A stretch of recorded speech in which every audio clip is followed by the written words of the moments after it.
Lightroom is a game changer when it comes to enhancing your photos. Whether you are a beginner or an experienced photographer, this app has something for everyone. In this video, I will walk you through the basics from the interface to understanding the essential editing tools.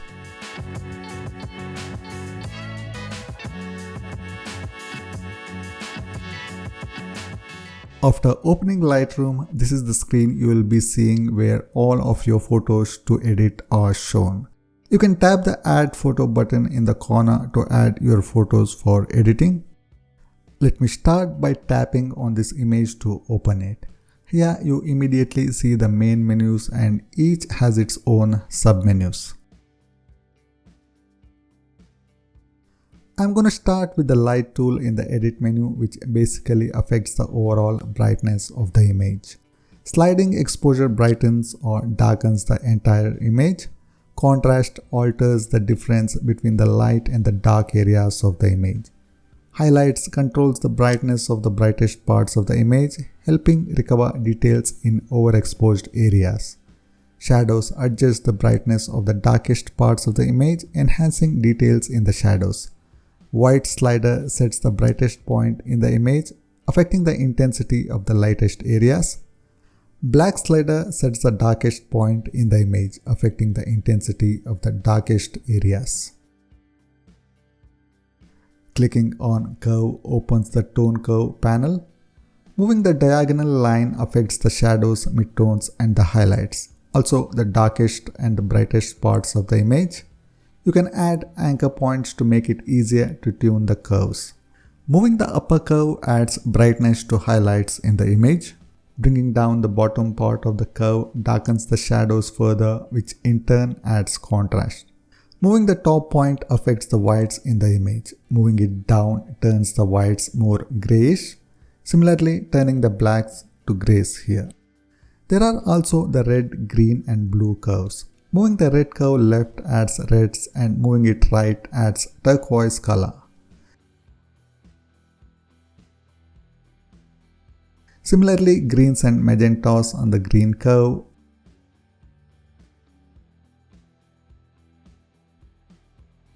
and blues and yellows on the blue curve. There is also a parametric curve option providing different ways to work with the curve adjustments. There is also a toggle to edit HDR photos. Above the light tool icon, there is auto button which when clicked will automatically set settings to give a pleasing looking photo unless you want to edit it manually. If you are confused on what to do, you can start with this tool.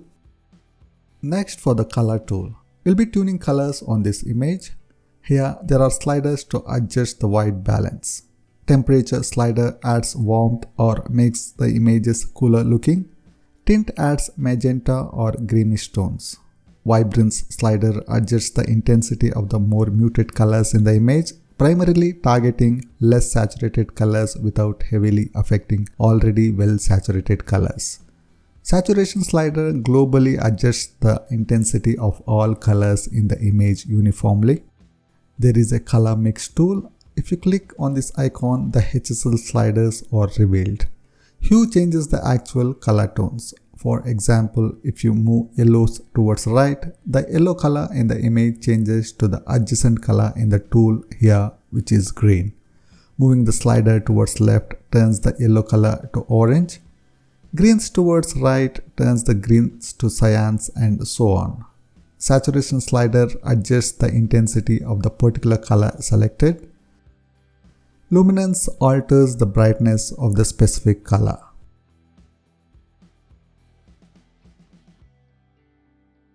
You can also tap the black and white button to create dynamic black and white photos. Now, in the color mix tool, you can only alter the brightness values to the specific colors.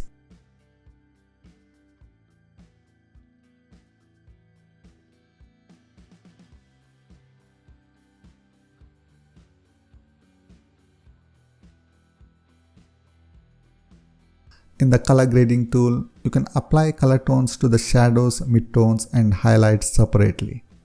It's often used for creative color grading. Here adding cooler tones to the shadows, greenish tones to the midtones and warmer tones to the highlights. You can also adjust the luminance of these separately. Slider to change the balance of the colors between the highlights and the shadows. There are also presets for white balance if you are editing raw photos.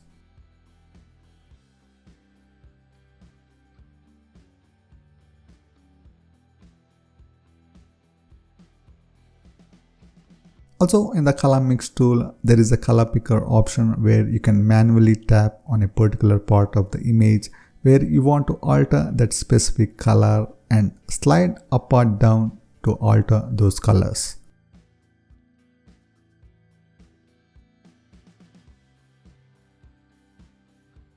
For this image, I'm going to use the blur option to create background blur.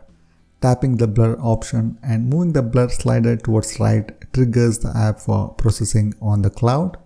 This adds depth of field information to the image. You can tap on the mask icon to view the depth information. Also, you can change the focus point manually too, or else you can set it on the main subject.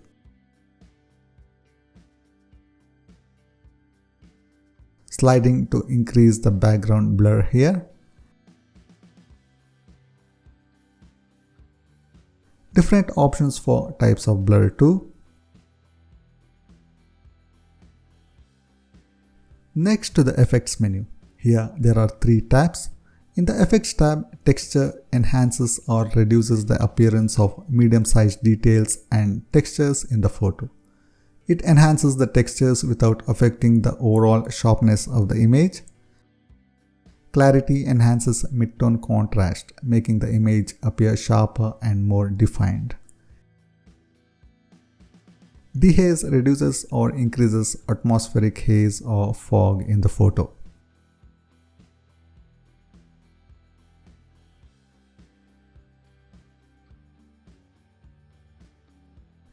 Vignetting tool darkens or lightens the edges of the photo to create a vignette effect. You can adjust the size, roundness, feathering and midpoint of the vignette to control its appearance.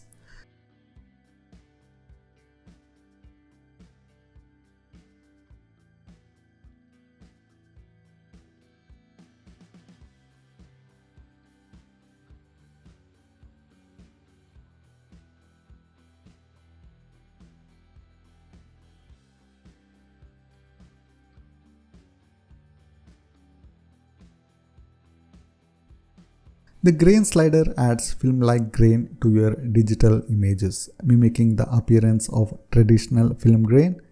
You can adjust the amount, size and roughness of the grain to achieve the desired effect.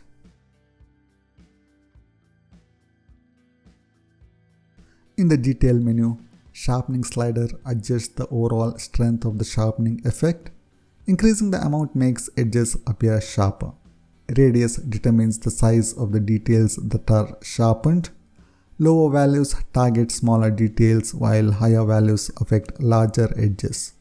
Masking slider limits sharpening to edges by creating a mask. When you increase masking, only edges with higher contrast are sharpened, protecting flatter areas.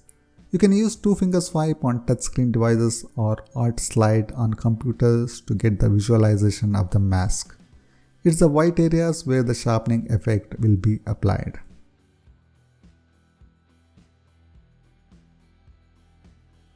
There are noise reduction sliders which I will try on this image. Here in the noise option, swiping the slider reduces the appearance of luminance noise, which often appears as grain or speckles in the image. Higher values smooth out these variations in brightness. Detail preserves details while reducing luminance noise. Increasing the slider helps maintain finer details despite noise reduction. Contrast adjusts the contrast level of areas that are affected by noise reduction. Similarly, sliders in the color noise controls the reduction of color noise, which appears as specks of unnatural color in areas like shadows or gradients.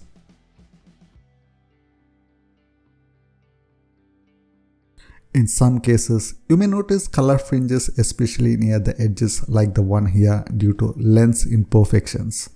To fix this, you can toggle the chromatic aberration option in Optics menu. This usually fixes these kinds of artifacts.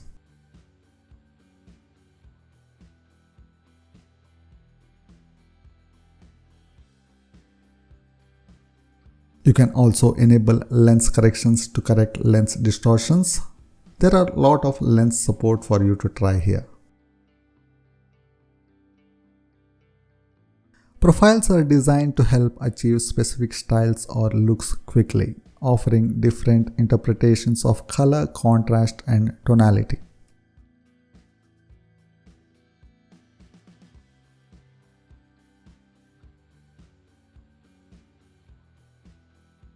Options in the crop tool.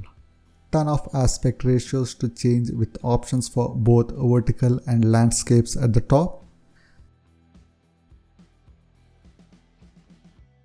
Straighten auto straightens the image. You can manually rotate the image too. Rotate turns the image 90 degrees with each tap. Flip options for mirrored images both horizontally and vertically. To the left, there are two geometry options, one which does it automatically and the other one manually. In the manual section, these are the sliders to transform the geometrical proportions.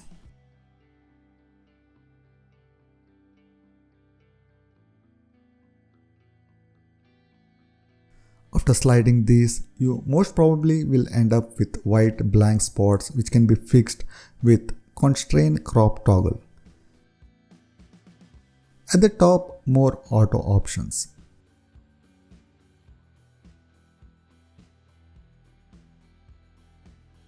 This last one is a guided option to manually get the proportions right.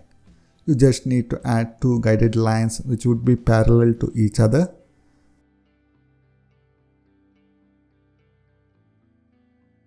This straightens this monument, works best with buildings and architecture photos. Third line to level the ground.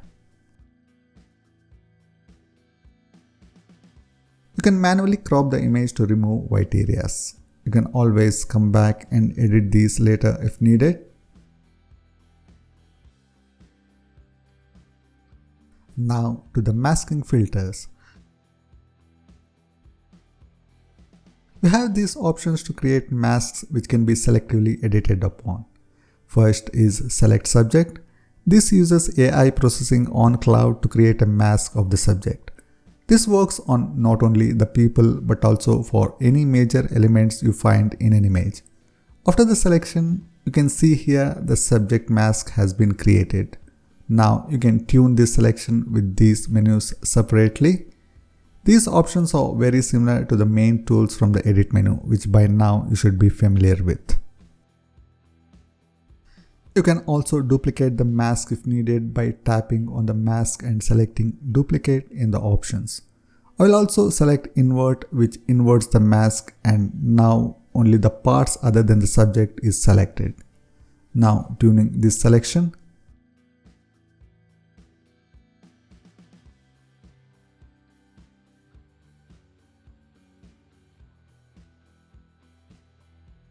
Select Sky again uses AI processing on cloud to select the sky.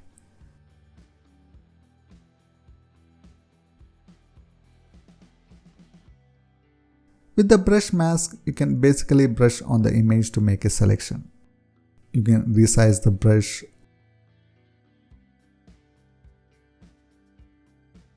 alter the feather,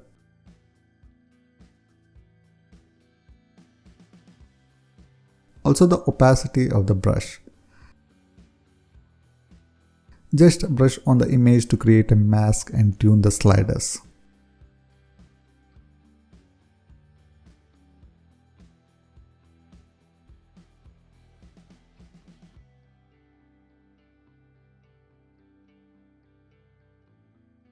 There is also eraser option if you want to remove the selection if needed.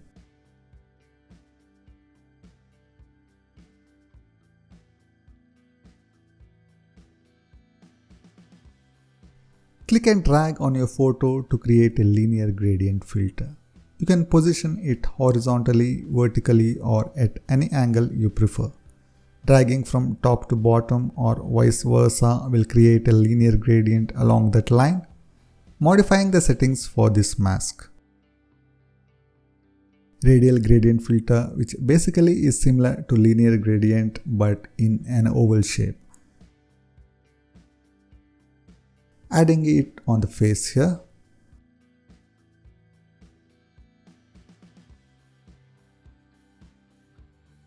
You can rotate or resize it too. You can change the feather. Also option to invert the mask. Brightening the face here.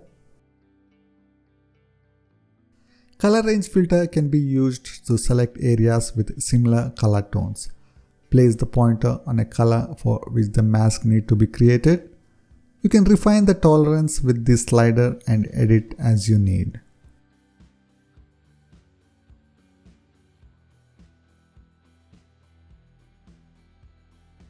Similar to this is the luminance slider, which creates mask based on the brightness.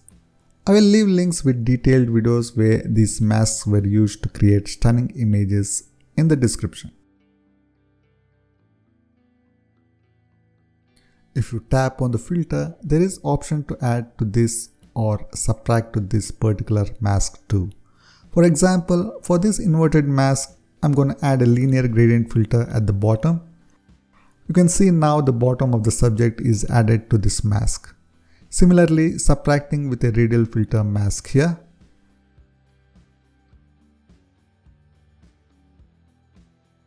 Toggling the mask icon to visualize the mask here. You can also hide or show the particular option or mask if needed to see if the changes are to your preference.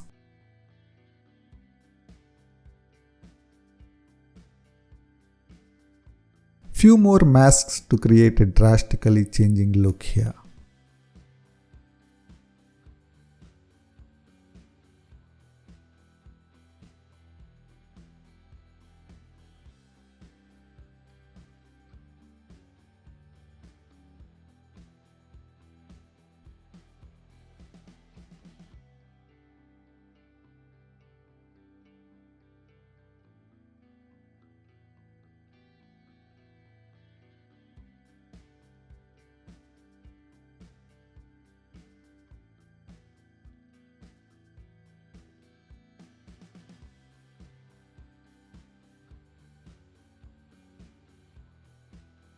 The healing menu has 3 options: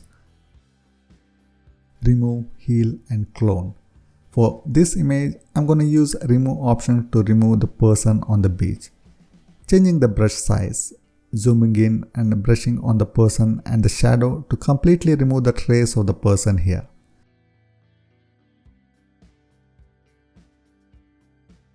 Heal tool to remove the marks on the face here. Brushing on the marks to remove them.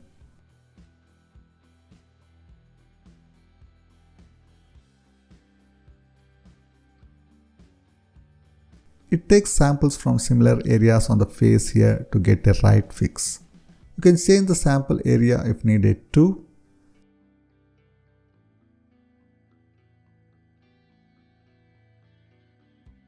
There is also clone option, which also works in a similar way. Here too you can change the sample, though Lightroom does a good job of selecting the right sample most of the times. You have a ton of presets to choose to for easy color grading. There are presets which uses AI to get the right preset for the image. There is also a recommended tab which analyzes the photo and recommends presets based on the type of the image. Presets can be saved to your tab too, which basically bookmarks it.